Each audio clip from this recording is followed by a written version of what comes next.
21. The market price of an article is 900 and two successive discount of 8% and 9% are given on it.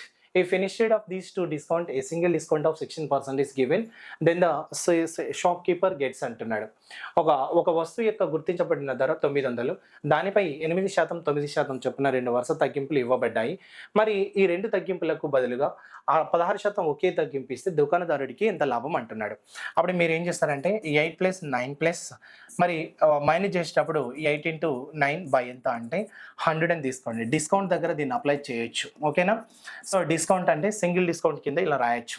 So అప్పుడు మనం ఇక్కడ 8 9 72 కాబట్టి so point వస్తుంది. అంటే 8 అంటే ఎంత రాసుకోవచ్చు 17 మైనస్ 0.72 అని రాస్తే 16.28 వస్తుందండి. ఓకే, 16.28 అంటే రెండింటిని కలిపి చెప్తున్నా, రెండింటిని కలిపి ఇలా తీసుకోవచ్చు. అర్థమైందా? మరి మనం ఇక్కడ సింగిల్ డిస్కౌంట్ అంటే ఎంత 16, మరి 16%. మరి రెండింటి మధ్య డిఫరెన్స్ అంటే మరి ఇది ఎక్కువ డిస్కౌంట్ ఇది తక్కువ డిస్కౌంట్ అంటే డిఫరెన్స్ ఎంత? సో 0.28 అనేది ఏమొస్తుంది ప్రాఫిట్. సో 0.28 ప్రాఫిట్ అనేటే కదా. సో 0.28 అనేది ప్రాఫిట్ పర్సంటేజ్. దేనిపైన 900 పైన సో 0.28% అనేది ప్రాఫిట్ అవుతుంది. సో పర్సంటేజ్కి రెండు స్థానాలకి so 4 zeros. So 2 zeros cancel. 9 8 72, 9 2 18 plus 2 ఎంత అంటే 25. మళ్ళీ 100 కట్ చేసుకుంటే పాయింట్ వస్తుంది. సో సో ₹2.52 అనేది లాభం అని చెప్పాలి. అర్థమవుతుందా?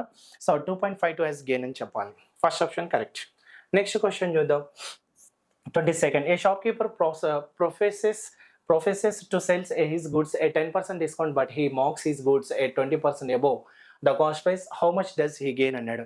సో ఒక దుకాణదారుడు ఒక వస్తువులను తన వస్తువులను 10% తగ్గింపు ధరతో విక్రయిస్తున్నట్టుగా చెబుతాడు. కానీ అతను తన వస్తువులను కొన్న ధర కంటే 20% పైన గుర్తిస్తాడు. మరి అతను ఎంత లాభం పొందాడు అంటున్నాడు. అంటే మనం ఏం చేయాలంటే కాస్ట్ ప్రైస్ ఎంత అంటే 100 అనుకోండి, దానిపైన ఎంఆర్పిగా 20% పెంచిండంట 120/100, మళ్ళీ 10% తగ్గిండంటే 90/100 రాసుకుంటే నీకు సెల్లింగ్ ప్రైస్ వస్తుంది. అర్థమైందా? సో కట్ చేసుకుంటే 00 కట్ చేసుకుంటే 9 12 ఎంత రాసుకోవచ్చు అంటే 108. సో 108 సెల్లింగ్ అయినప్పుడు మరి కాస్ట్ ఎంత ఉండే మనకి 100 ఉంది. మరి 100కి 108కి ఎంత ప్రాఫిట్ వస్తుంది? సో 8% ప్రాఫిట్ అని చెప్పాలి. అర్థమవుతుందా? సెకండ్ ఆప్షన్ కరెక్ట్ అని తీసుకోండి. Okay, next question 23rd.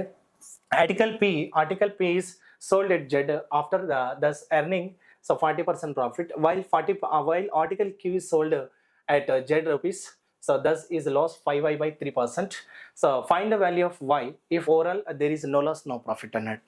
P అనే వస్తువును జడ్కి విక్రయించడం ద్వారా 40% లాభం వస్తుంది. Q అనే వస్తువును జడ్కి విక్రయించడం ద్వారా 5y by 3% నష్టం వచ్చింది. మొత్తం మీద లాభం లేదా నష్టం లేకపోతే సో ఇక్కడ y విలువను కనుగొనండి. నో లాస్ నో ప్రాఫిట్ అన్నాడు.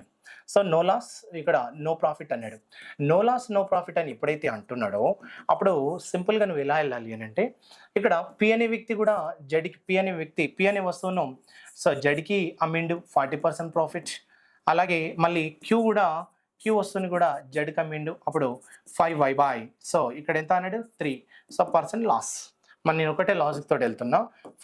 40% అంటే భిన్నం ఎంత వస్తుంది 2/5. అంటే కాస్ట్ ప్రైస్ 5గా రాసుకుంటే సెల్లింగ్ ప్రైస్ ఏమిగా రాసుకోవచ్చు అంటే 7. ఫస్ట్ వస్తువుకి సెల్లింగ్ ప్రైస్ 7 రాసుకోవచ్చు. సో ఇక్కడ లాభం ఎంత అంటే 2. మరి రెండో దాంట్లో మరి లాభం ఇక్కడ 2 వస్తే నో లాస్ నో ప్రాఫిట్ అనేటంటే అదే రెండు నష్టం రావాలి కాబట్టి 9ని కాస్ట్ ప్రైస్ రాస్తాం. మరి ఇక్కడ సో 2ని లాస్ అవుతాం, అదే 7కి అమ్మినట్టుగా తీసుకుంటాం. చూడండి 7 + 7 14, 9 + 5 14, cost price selling price equal. అప్పుడు మనం 9 మీద 2 నష్టం వచ్చిందని చెప్పేసి ఇంటూ 100 రాస్తే 200/9 వస్తుంది. 200/9 దేనికి ఈక్వల్ అంటే 5y/3కి ఈక్వల్. అర్థమైందా? 5తోని కట్ చేస్తే 40, 3తోని కట్ చేస్తే 3 అంటే నీకు వచ్చే ఆన్సర్ 40/3 అనేది ఆన్సర్. అర్థమైందా? y వాల్యూ ఎంత అంటే 40/3. సో 40/3 ఫస్ట్ ఆప్షన్ కరెక్ట్ అని చెప్పండి. ఓకే, నెక్స్ట్ క్వశ్చన్ చూద్దాం. So 24th. Raju, a dishonest shopkeeper, used for false weighing 10% less and 20% more at the time of selling and purchasing of wheat respectively, and sold the wheat at 5% above its cost price. Find his profit percentage అన్నాడు. So రాజు అనే నిజాయితీ లేని దుకాణదారుడు so ఇక్కడ గోధుమలను అమ్మేటప్పుడు మరియు కొనేటప్పుడు వరుసగా సో 10% తక్కువ 20% ఎక్కువ బరువు ఉండే విధంగా తప్పుడు తూనికలను ఉపయోగించాడు. సో గోధుమలను కొన్న ధర కంటే 5% పైన విక్రయించాడు. మరి అతని లాభ శాతాన్ని ఎంత అంటే చూడండి, సెల్లింగ్ చేసేటప్పుడు 10% అన్నాడు కదా, 10% అంటే 9/10 వస్తుంది, రైట్. దాన్ని సో కాస్ట్ ప్రైస్ కింద 9 రాస్తాం, సెల్లింగ్ ప్రైస్ కింద మనం 10 రాస్తాం. సో ప్రైస్కును వెయిట్కి ఇన్వర్స్ ప్రొపోర్షన్ అవుతుంది డిసొల్యూషన్ కాన్సెప్ట్లో, అందుకోసం ఇది 9 ఇది 10. అలాగే 20% కూడా ఎక్కువ అన్నాడు కాబట్టి 20% ఫ్రాక్షన్ అంటే ఎంత రాస్తారు మీరు, 1/5, దాన్ని 5:6గా రాసుకోవచ్చు. అలాగే 5% ప్రాఫిట్ తోటి అమ్మిండంటే 21/20 వస్తుంది కాబట్టి సో దాన్ని 21:20 సెల్లింగ్ ప్రైస్ దగ్గర రాసుకోవాలి. సో ఇక్కడ మనం తీసుకుంటే 10 ఎంత అంటే 2 సో 2 ఎంత అంటే 3 3 ఎంత అంటే 3 3 ఎంత అంటే 7 అంటే 5:7 వస్తుంది. సో 5 + 2 ఇక్కడ 7 అంటే 5 to 7 అంటే 2 పెరిగింది, దేనిపైన అయినా 5 పైన ఇంటూ ఎంత అంటే 100. సో 5 కాబట్టి 22 సో 40% ప్రాఫిట్ అని చెప్పాలి, రైట్. సో 40% ప్రాఫిట్ అని చెప్పాలి, 40% ప్రాఫిట్. మీ ఆప్షన్లో ఏ ఉంది బట్ అది కాదు. సో 40% సి ఆప్షన్ కరెక్ట్ అని చెప్పుకోండి, ఓకేనా. నెక్స్ట్ క్వశ్చన్ చూద్దాం. 25th question. A shop keeper allows a 2 successive discount of 18% and 15% on a shirt.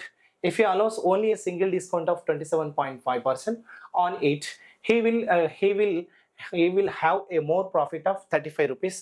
Then find MRP of shirt అన్నాడు.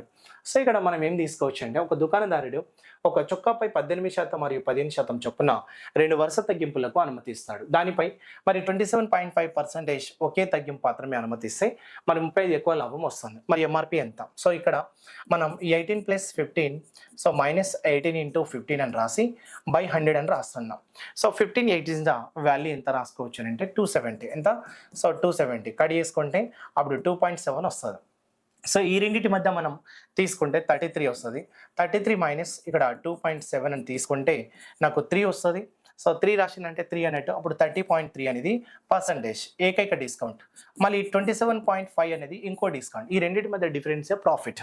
అప్పుడు ఇవి రెండింటి అంటే 13లోకి వెళ్ళి తీసేస్తే 8 కదా, అప్పుడు 29లో 27 పోతే 2 వస్తుంది కాబట్టి సో 2.8 మరికి ప్రాఫిట్ వస్తుందని చెప్పాలి. అప్పుడు 2.8%కి 35 రూపీస్ ప్రాఫిట్ వస్తే అప్పుడు మనకి ఇక్కడ సో 100% ఎంఆర్పి ఎంత అంటే 100%కి ఎంత అని తీసుకోవాలి. సో నెంబర్ ఆఫ్ జీరోస్ అనేది క్యాన్సిల్ చేసి అంటే పాయింట్ తీసేస్తే 0 యాడ్ అవుతుంది. 7 4 7 ఎంత అంటే 5 అలాగే 4 తీసుకుంటే 425 25 × 5 ఎంత రాసుకోవచ్చు అంటే 125. సో ఎంఆర్పి ఎంత అంటే 1250. ఫస్ట్ ఆప్షన్ అనేది కరెక్ట్ అని చెప్పాలి, ఓకేనా. Thank you.